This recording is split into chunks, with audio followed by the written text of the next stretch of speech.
What's going on, ladies and gentlemen? Will Turbot here for Demand the Truth. Fake Mike, real news. We're not corporately controlled. We don't have the big pharma money, and we're not propagating warmongering based on fraudulent lies of the government. So we're keeping it as real as we can on the low budget right here. Today's going to be a really interesting talk because this is something that I think about a lot.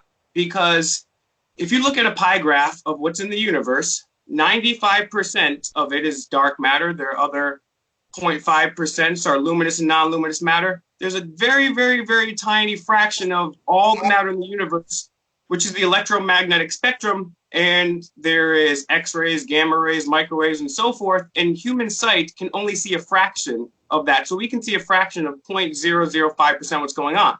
So that other stuff for the longest time has been called the ether, the spiritual world, the nether regions, and all that stuff. And people have been scared to talk about that. But now with what's happening in quantum science, where people are just starting to catch up to the stuff that you've known about for a long time, I think it's only appropriate to introduce it to people and get people to start thinking about that, especially my audience as well. So, Caroline, welcome to the show. Why don't you tell people a little bit about yourself? Hello, thank you so much for having me. I'm super psyched to be here today. Awesome show. I love your content. I love everything that you are about. So it is really an honor to be here. So I am Caroline the Divine. I am a women's manifestation / life coach. I work with women to empower them to have the lives that they want. I have a large background in addiction, depression, anxiety, PTSD. So whenever that dovetails with manifestation, that is like my ideal place to operate.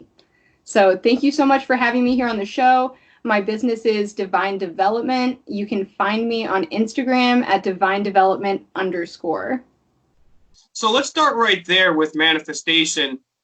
It's very interesting. It's something that a lot of people don't know what's really going on. But just like we were talking about how everything in the universe is frequencies, light, radio, television waves, we think we live in a solid physical world, but atoms themselves are predominantly empty space. And what really controls the universe is vibrations. So could you talk a little bit about manifestation and how that relates to vibrations for somebody that wouldn't be aware of that? Sure, absolutely. So, okay, with manifestation, it started getting a lot of buzz whenever the movie The Secret came out. And so, people were writing themselves checks for $500 million. And they're like, I am going to manifest a BMW in my driveway, right? So we start really trying to focus on pulling these usually material things into our lives. So as you touched on, everything is absolutely a vibration down to the atomic level. We can see that nothing is really solid material. It is all vibration. And so our words have a vibration. Our thoughts have a vibration. Everything, and it's on a sliding scale, right? So we have lower vibrational thoughts. We have higher vibrational thoughts. Usually those are the ones that bring us freedom, bring us joy, happiness. And so the gist of manifestation is about, if I feel good, I'm going to create good things in my life. If I feel bad, I'm going to create negative things in my life that I don't want. And so manifestation is about mastering the self and mastering your thoughts in your inner world to create what you want in your outer world. And now put that in juxtaposition of the self-limiting beliefs and the negativity that we have. And why do you think that these self-limiting beliefs we have are put into place? Oh gosh, okay. So when you're born, essentially we are a blank slate, right? We're born as an infant. We really have no beliefs about the world yet or about ourselves. And so when we're being raised by parents who are unconsciously operating out of their own beliefs, a lot of times we can have beliefs instilled in us that we are unlovable, we are not good enough, we're not capable, and we start to believe those beliefs. And so in psychology, they have something called the confirmation bias, which means we look for things that align with our beliefs. Naturally, let's say I love the color yellow. Well, I start noticing all the stuff that's yellow, right? It just sticks out to me because that's what I believe. So when we develop self-limiting beliefs, we start to look for areas in our lives that reconfirm that belief, even if it's a negative one. You know, let's say I believe I'm not worthy. Well, I'm going to create a bunch of situations in my life that prove I'm not worthy because it aligns with my foundational belief. So in manifestation, it's about identifying those beliefs and working on them at their core, which can just even be as simple as using affirmations. I am worthy. I am beautiful. I am capable. And that energy alone can totally shift the entire foundation of all of the other self-limiting beliefs. So besides saying these reaffirming things, and I mean, it is true too. I mean, I'm well aware of the secret, the law of attraction, and it is a little bit difficult to get yourself into the repetition and doing it. What would you tell people? Any tricks or tips to manifesting? And what else would you tell people to kind of shift away from that negativity? Sure. So, okay. I think with manifestation, people can get really caught up on wanting to do things the right way, right? They're like, am I doing it right? I woke up and I said, I'm awesome. And I thought about that Lexus that I want 20 times. Is that the right way? And so we get fixated on being right. And so the true magic happens when you let go of doing things the right way. You let go of your expectations because we get this expectation of what we want the end desire to be, right? I want the BMW. I want to have this job. I want to live in this city, this town. We get super fixated on that end result. And so stepping outside of that and just understanding that it's really about feeling good. It's really about being expansive in any capacity. If you're feeling good, you are in the zone.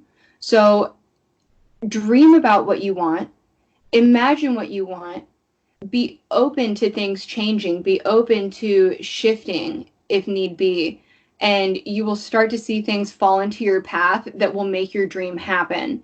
But as long as you're sitting there focusing on, well, this isn't what I want, that's not what I wanted, right? If we focus on what we don't want, we're going to bring more of that into our life. So it's about feeling good.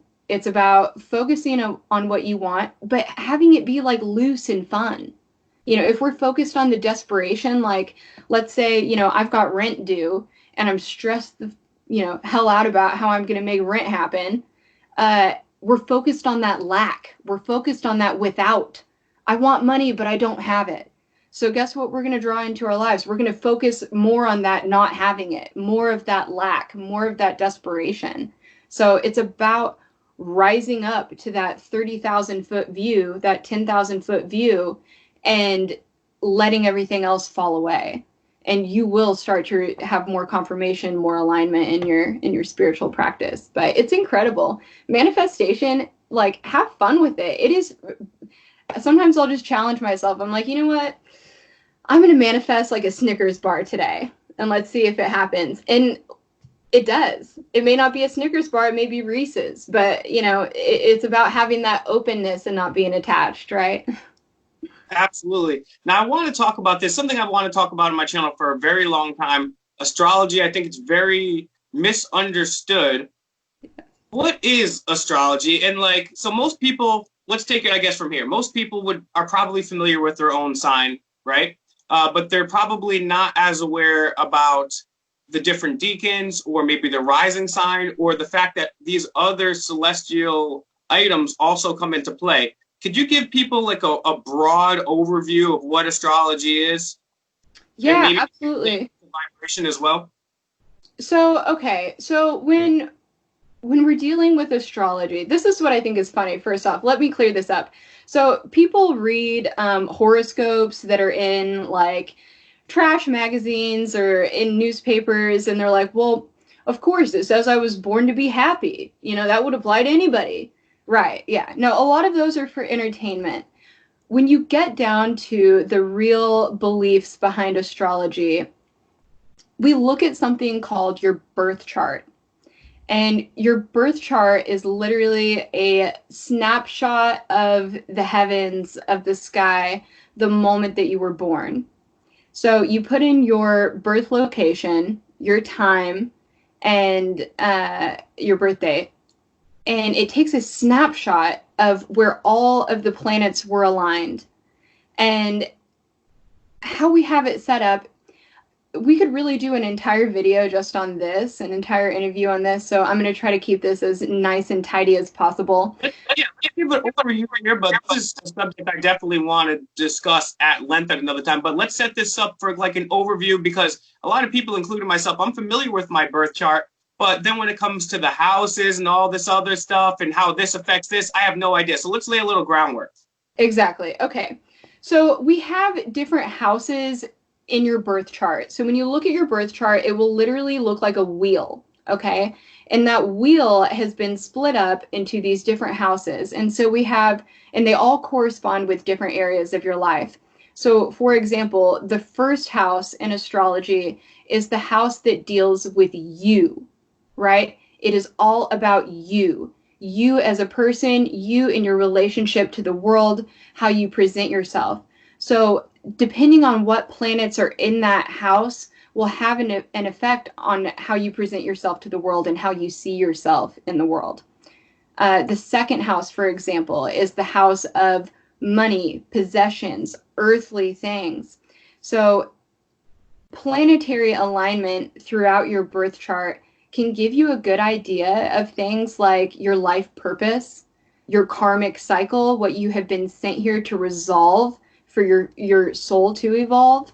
And then, of course, we have the three major components that people look at, which is your sun sign. That gives you a good idea of your personality and kind of the core of who you are. And then you have your moon sign and your rising sign. And those are mostly the main three that people look at, but I highly recommend getting a birth chart reading if you have not had one of those done. It analyzes, I mean, that is the full picture. You can't look at just... Offer to folks? Yes, I do. I do offer birth chart readings. I also do past life readings as well as life purpose readings. So we'll have links in the description if you guys want to have that done. I suggest that you do. It's very interesting. I mean, myself, I'm more of a meat and potatoes, go with only things that I can prove. But as you can see here, everything is vibration. The earth resonates at a specific vibration. Every thought we think has a vibration. And all these celestial bodies have different vibrations. So if certain vibrations are affecting the earth, like we can see with the moon, when it affects not only supposedly crime, but the waves and the female period of gestation. So that's a real effect of something that we can see right there. All these celestial bodies have some type of resonance and they're vibrating at us. So to think that they would have no effect would be kind of silly. So there is an effect happening. And now with quantum science, we're seeing that this actually may be possible. So one of the things I did years ago when I first came across my birth chart is I Googled mine. I was like, that's actually pretty interesting. So that was probably like 6 years ago. I've been taking everybody's birth chart I know, and I've made a little assessment as well as them to see how accurate they think it is. I've been trying to take something quote unquote unscientific, put it to a scientific method. But the majority of folks that I deal with say,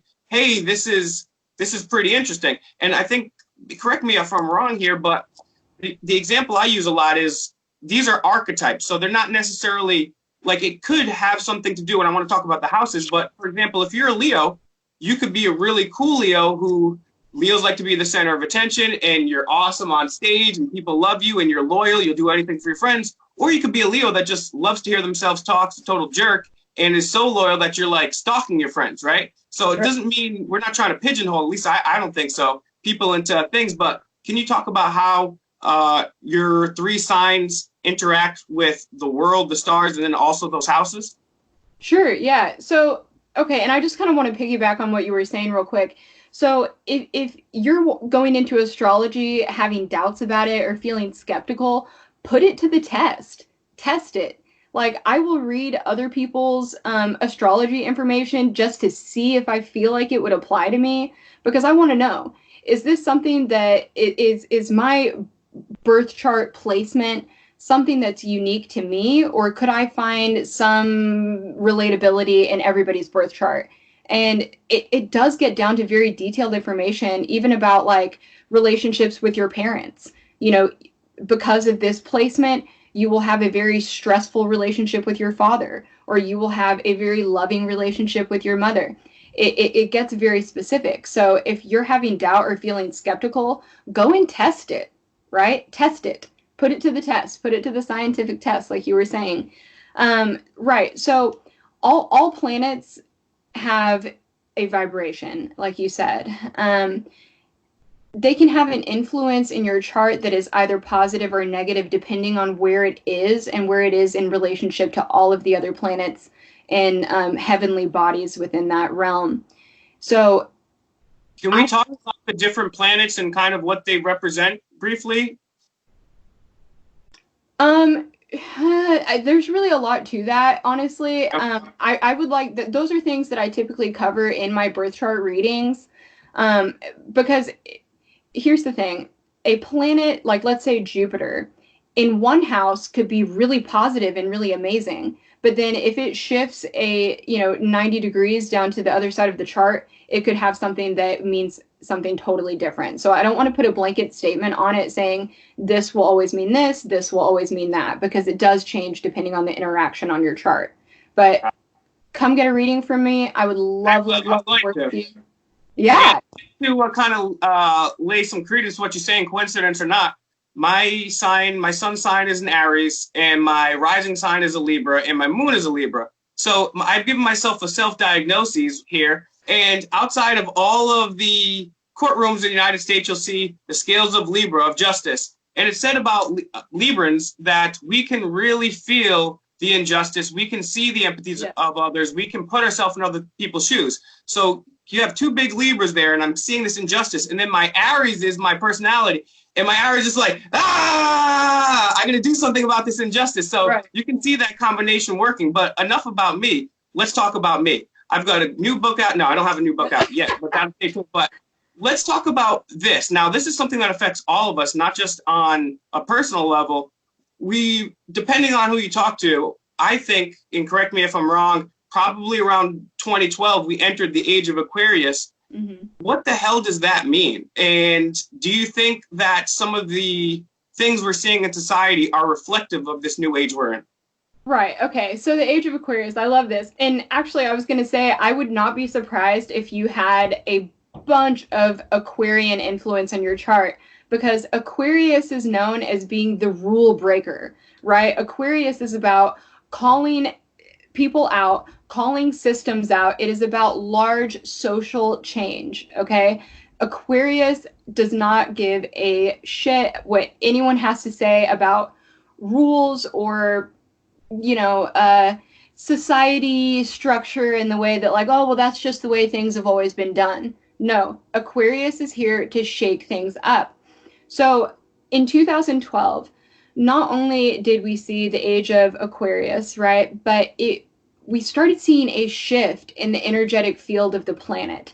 So we went from being a mostly masculine, energetic society and culture to then starting to shift to the divine feminine energy, which you can see has exploded in our society in all kinds of ways, from women being in leadership to the Me Too movement to, we're seeing all of these things start to explode in our society from the force of the feminine energy. One of the things for women that we are noticing in this movement is that we are starting to have to get back in touch with our own feminine energy. Because we have been in such a masculine society for so long, us as women have adapted, right? We adapt to the situations that we're in. And so we've taken on that masculine role. We're like strong women. We want to be, just prove we're one of the guys or whatever. And it's not about that. It's about embracing both sides. And same with men. It's about embracing both sides of your energy. We all have a dynamic there. And so we're seeing it in this collective consciousness. And it's awesome. I'm excited to see where this takes us. It's awesome unless you are like me and hate man buns. I think some people are taking it a little too far. And we need to retain some masculinity. But no, I totally agree. That's the perfected person who's able to balance both the masculine and feminine energies within them. It doesn't mean wearing a man bun, though. But that's just my own little thing there. Well, and how does meditation play into all of this? Because that also is something that's giving off vibrations, correct? Yeah, so meditation. I know there's a lot of people who, again, fall into wanting to do things the right way. I've heard a lot of people say, oh, well, I'm not good at meditating. And meditation is about bringing yourself back to your baseline. Whatever your baseline is, if your baseline is up here, great. If it's down here, whatever that means to you, it is about finding your center again. Okay? So talk to me real quick. I'm going to steal this to be selfish right here. I'm a very high, strong, high energy person. I find it difficult to sit there and I can't do it sometimes to focus. What would you recommend for somebody like me? Especially, I'm such a high energy person. There's a lot of people out there like that. Yeah, so I say embrace it. Okay? I think a lot of people get confused about like quieting the mind. It's not about making it silent in there because that would be weird. We're not going to sit there with just like dust floating through our mind. The point is to notice what you're thinking about. Okay? A lot of people have no idea what is going on up here. So it's about just noticing and being neutral. Notice your thoughts. Okay, God, wow, I'm thinking about that a lot. That's interesting. That's really popping through my mind a lot. I wonder what that's about. And then you let it go and you let that pass. So, and honestly, there's other things that you can do to meditate without sitting in one spot and just sitting there. Find something that vibes with your energy. You can get out in nature, you can go ride a bike, whatever lets you get into that place where you can just observe yourself. That is the point. So you don't have to listen to gongs and sound bowls and, burn incense for you to get the same benefit of meditation. That's very good. I think that's a misconception a lot of people have. And you're absolutely right. You got to be able to think about the thoughts that you're having. And that's one of the first things that you have to do, in my opinion. Now, finally, what is on your radar? And also, where do you see the future going? Because, I've been somebody that's been an activist and have been interested in different things down the rabbit hole. Most of the things I focus on my channel is stuff that we can absolutely prove, because I find out like it's difficult enough getting people to realize this stuff. But this is such an important component. And this is, quite frankly, if everybody watching my channel understood the power of intention and manifestation, I wouldn't have to do a channel anymore ever again. So that's the ultimate goal. And that this is all backed up by quantum physics. It does seem like we are awakening a little bit more. It does seem like some of the societal norms, the old traditions are being questioned. Is this a good thing? Is it a bad thing? Where do you think we go in the future? And what, if anything else, is on your mind? So, I think questioning anything is a good idea. Question everything, right? Wow. Don't just, question everything. I'm joking. Continue. Yeah, you're like, so, okay. When it comes to this societal shift, where do I see things going? I have always said world peace starts with inner peace. Our outer world reflects our inner world. So if we're wanting to see a change on a society level, on a global level, yes, it is going to take you doing the work on yourself, me doing the work on myself, Susie Q down the road doing the work on herself, okay? Because what we have going on in here is absolutely going to manifest outward into what we experience. But, I think that gets down to people not wanting to admit that they're wrong, right? We see that in our government. We see that in, it's like no one has the guts to stand up and be like, you know what? I did something wrong here. Let me correct my behavior. And that is where the true guts are. If you can stand up, especially publicly, and admit fault and correct your behavior, fantastic. I will say when it comes to politics, I pray for them. I hope that, they find their own inner way. But there's a whole lot going on there that, I'm not sure if meditation could fix. But, on a personal level, yes. And eventually that will be global. But, that's the intention with it. Yep, you're absolutely right. It's as above, so below. You have to work on yourself. You're not going to change things. You're going to fill up your own cup before you can fill up others. And if we all collectively do our inner work, and do the right thing, we don't have to worry about that. So, and just to your point too, briefly before I let people know the best place to get in touch with you is, you're absolutely right. You need to keep humility and an open mind. People that are able to go down the rabbit hole have that humility to say that they were wrong. I mean, in 2003, I remember when we were invading Iraq, and I was a big ass normie back then. I didn't know, and I still kind of wanted to have an opinion. I was like, well, they might not have WMDs, but Saddam's a bad guy. We got to get him out of there. Little did I know the CIA put him there in the first place, but I had the humility and the open mind to say, oh, I was wrong. I was really, really wrong about this, And if we all have humility and an open mind, then the rest is just an open door to success. So thank you very much, Caroline. What's the best places for people to reach you? I'm going to also put it in the description box here, but again, let people know the best way they can get in touch with you and also the services you provide. Yeah, awesome. Thank you so much. So, I am mostly on Instagram. You can find me at Divine Development _.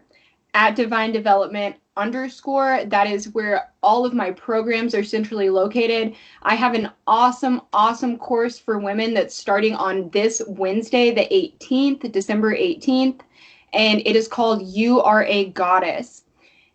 This is launching 2 weeks before the new year because we are going to be doing a self-forgiveness, self-love, releasing and letting go ceremony. And then we are going to start 2020 off in a really, really powerful way. So I'm really excited about that. I have several other courses that I offer, anything from setting boundaries, detoxing for your diet, for your body.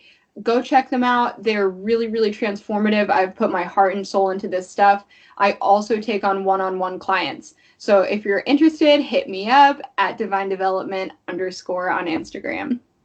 Yep, and I'll also put the link to her YouTube in there and so forth. Thank you for being a very well-spoken and articulate guest. I appreciate what you do. Hopefully we can have you back on to have some more in-depth discussions about this ethereal spiritual world, which is the predominant world, but which people aren't aware of. And like I said earlier, if people would figure some of this stuff out, we wouldn't have to worry so much about the corrupt politicians and the wars and stuff. So, yes. Caroline, thank you again, and you have a great new year. I'll talk to you soon. Take care.